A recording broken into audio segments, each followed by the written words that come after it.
အခုမှထွက်လာတယ်အောင်ကိုရဲ့တချင်းကိုတပိုက်ပြအောင်ဆိုလဲအောင်စုရတယ်ပြီးနေနော်ဟိုအဲ့တချင်းကျွန်တော်မရလို့တကယ်မရတော့စာသားတွေကလို့စာသားမရအောင်ကျွန်တော်ဟုတ်လားပြောရမယ်ကိုပြောမယ်နော်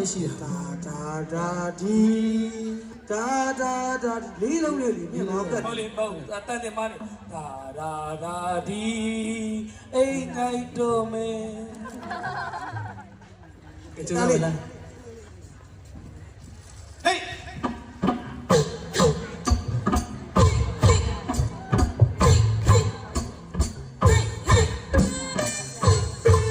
Jolly alcohol suara, cisian di dalam lagi. Asri.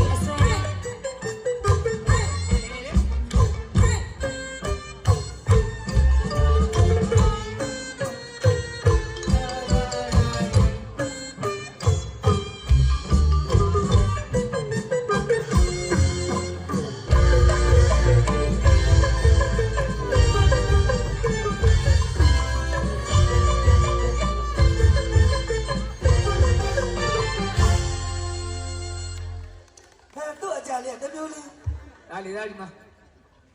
နေဆောက်ဟိုလားအကြလာတယ်မင်းသားလေးဟောအသက်တန်ဘာလို့လူနေရတော့ဘေးမှာ